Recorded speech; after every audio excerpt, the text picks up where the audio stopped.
Assalamualaikum warahmatullahi wabarakatuh. Sahabat Al-Kindi yang dirahmati Allah, sampai saat ini kasus positif COVID-19 semakin hari semakin meningkat. Berbagai upaya dan ikhtiar zahir sudah dilakukan, mulai dari social distancing atau menjaga jarak, lockdown, PSBB dan semacamnya, namun belum mampu membendung gempuran virus yang sudah menjadi pandemi itu. Dari sini, seharusnya kita sudah berpikir kenapa dan apa sebenarnya yang terjadi. Mengapa segala bentuk upaya zahir ini tidak mampu menghilangkan pandemi ini, atau paling tidak meminimalisir laju penyebarannya? Heran kan? Saya juga heran. Dan yang lebih mengherankan lagi, juga membuat masyarakat resah adalah gampang memvonis corona terhadap pasien yang sakit biasa. Dan itu adalah fakta, bukan sekadar isapan jempol belaka. Sahabat Al-Kindi yang dirahmati Allah, tahukah Anda kenapa pandemi ini tidak segera hengkang dari bumi pertiwi? Ternyata ada ikhtiar batin yang kita lupakan saat ini. Ikhtiar yang kerap kali dilakukan oleh ulama salaf ketika menolak suatu musibah yang menimpa sebuah negara. Dan yang paling penting lagi, kita tak boleh takut berlebihan terhadap corona, karena corona juga sama-sama makhluk seperti kita. Ia bisa memberikan efek negatif kepada seseorang, jelas atas izin Allah. Namun juga tidak boleh sembrono menghadapi virus yang satu ini, karena tindakan sembrono juga dilarang dalam agama. Intinya, ambil jalan tengah, jangan takut berlebihan, juga jangan menantang. Dan yang paling urgen, lakukanlah ikhtiar batin usai kita terapkan ikhtiar zahir. Penasaran apa saja ikhtiar batin untuk melenyapkan COVID-19 itu? Simak penjelasannya.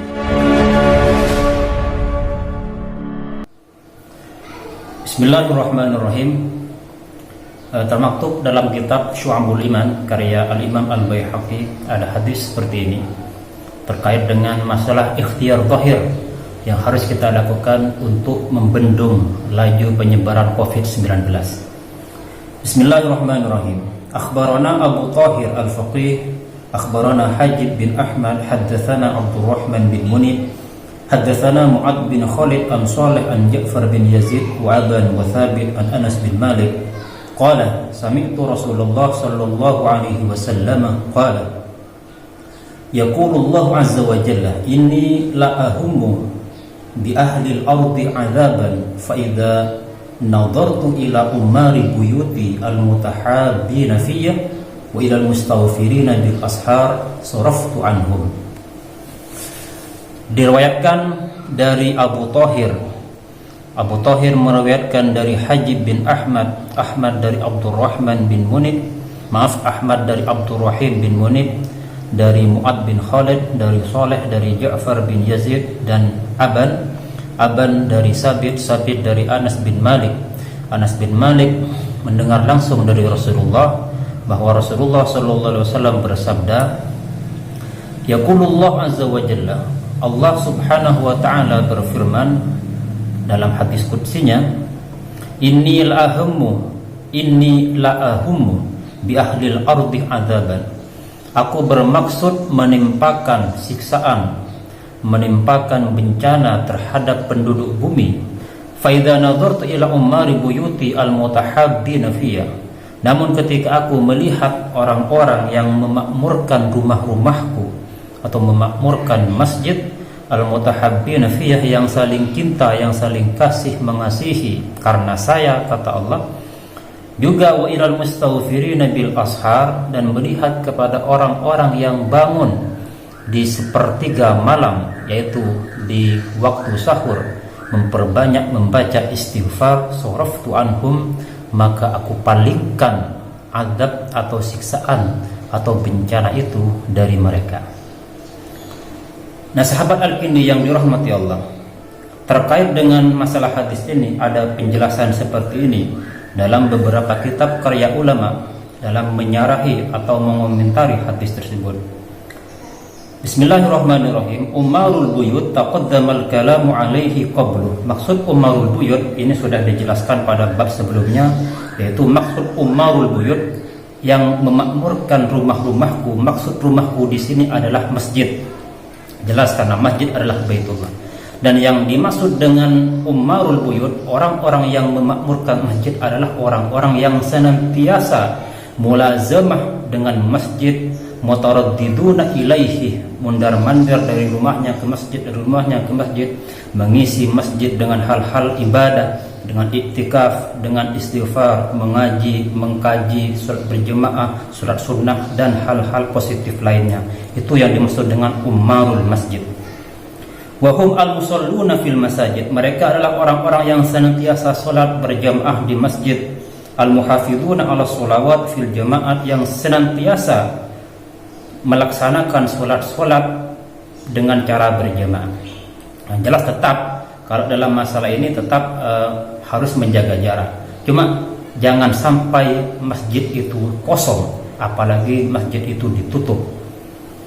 Wal ashar, maksud ashar dalam hadis tersebut adalah waktu sahar, adalah waktu sahur. Wa huwa ikhtilatu dhalami akhiril lail bi dhiya'in nahar. Maksudnya waktu sahar adalah bercampurnya kegelapan akhir dari malam dengan terangnya siang. Artinya sebelum subuh, sebelum fajar, ya waktu sahur itu. Wal makna, maksudnya adalah annallaha subhanahu wa ta'ala la ya'zimah bi ta'dibil mukhalifina min ahlil ardi bisababi ma irtakabuhu minal atham wal ma'asi. Makna hadis itu adalah bahwa Allah subhanahu wa ta'ala bermaksud untuk memberikan bencana, untuk menimpakan bencana, cobaan kepada orang-orang yang menyalahi terhadap aturan-aturan agama dari penduduk bumi, bisa babima irtaqabuhu minal asam wal muasi, seperti melakukan perbuatan-perbuatan yang melanggar kode etik agama, yang melanggar koridor agama, yang melakukan perbuatan-perbuatan maksiat. Maka fayanzuru ilal musalli, kemudian Allah melihat kepada orang-orang yang sedang sholat di masjid, umarih buyutihi, dan orang-orang yang memakmurkan masjid, wal mustaghfirina waqtas sahri, wal mustaghfirina waqtas sahar, dan juga terhadap orang-orang yang senantiasa beristighfar di waktu sahur. Fayahmiluhu 'alal afwi, karena ketika melihat orang-orang yang masih senantiasa bermunajat kepada Allah dengan cara istighfar dan semacamnya, maka Allah mengampuni mereka. Kemudian fayasrifu 'adzabahu anhum ikraman lil muti'ina tafaddulan minhu ihsana. Kemudian Allah memalingkan azabnya, menghilangkan, menarik azabnya tersebut sebagai bentuk memuliakan terhadap orang-orang yang taat tadi, yang sering berjamaah di masjid, yang memakmurkan masjid dan istighfar pada malam hari, tafaddulan minhu wa ihsana, sebagai anugerah kepada mereka.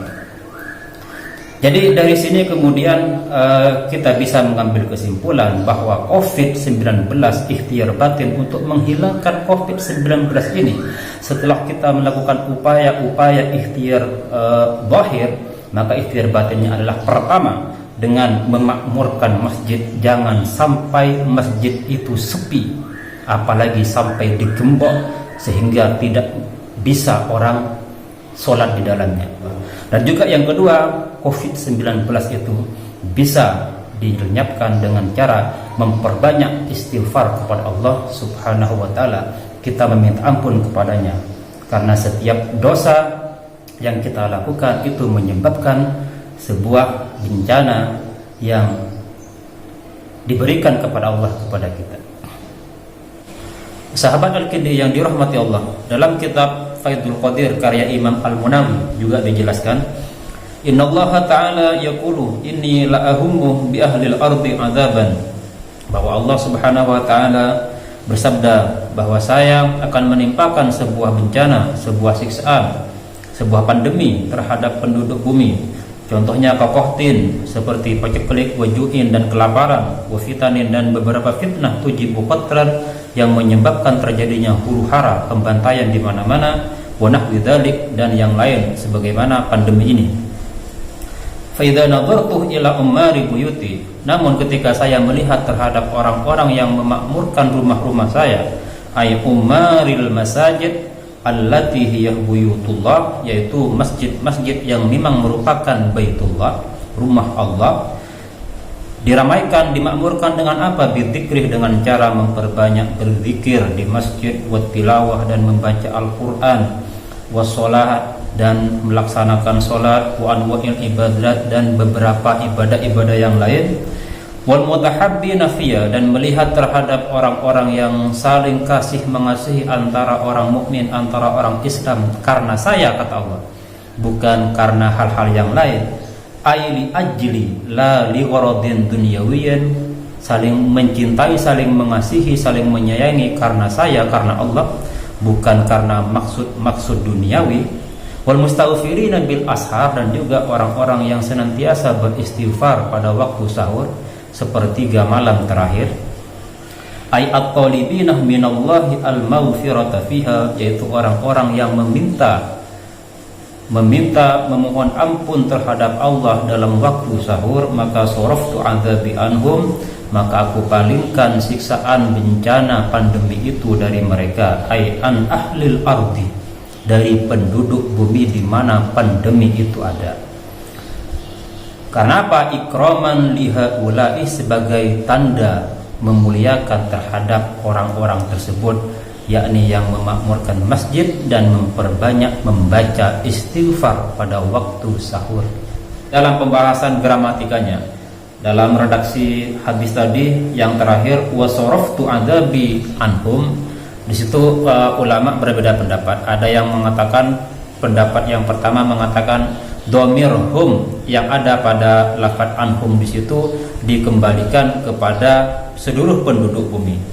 Hal ini berdasarkan hadis berikut, yaitu laula syuyuhun rakaah, seandainya tidak ada orang-orang yang sudah jompo, orang-orang yang sudah tua masih beribadah kepada Allah, bersujud berrukuk kepada Allah, wa atfalun rada'ah, dan anak-anak kecil yang masih menyusu, wa bahaimun rota'ah, dan hewan-hewan, binatang-binatang yang masih mencari makan sendiri, lasubbu alaikum al-adzabu sabban, maka niscaya aku timpakan beberapa bencana terhadap kalian semua penduduk bumi.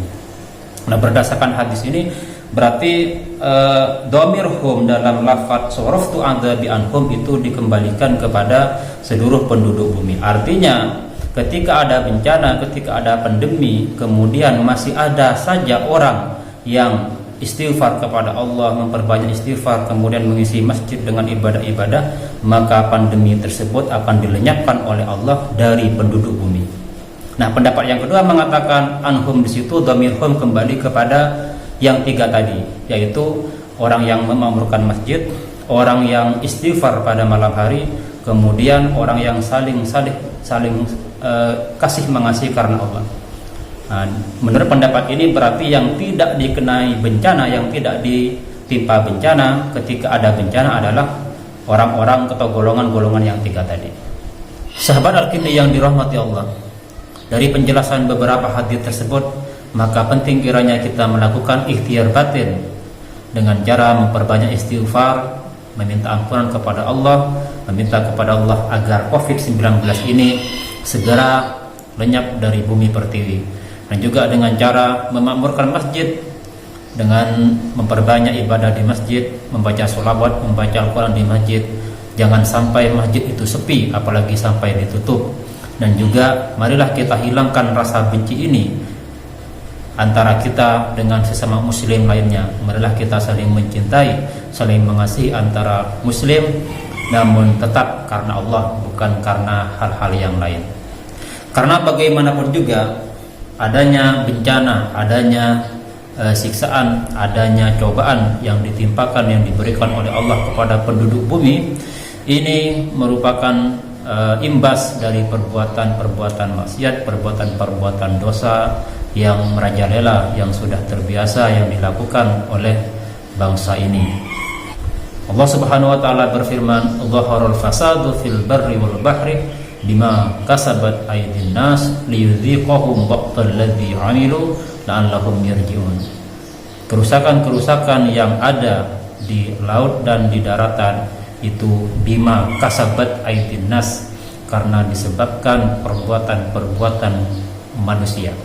Maksud perbuatan manusia di sini atau ma kasabat aydin nas di sini adalah perbuatan-perbuatan dosa, perbuatan-perbuatan kemungkaran, tindakan-tindakan yang menyalahi nilai-nilai agama, yang menyalahi nilai-nilai dan norma-norma keislaman.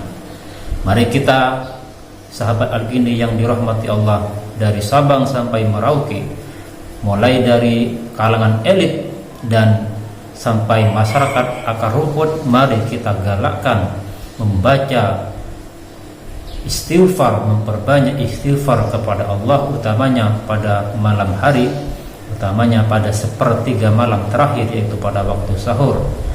Mudah-mudahan Allah mengangkat pandemi ini, mengangkat COVID ini dari tanah pertiwi ini. Sekian, semoga bermanfaat. Assalamualaikum warahmatullahi wabarakatuh.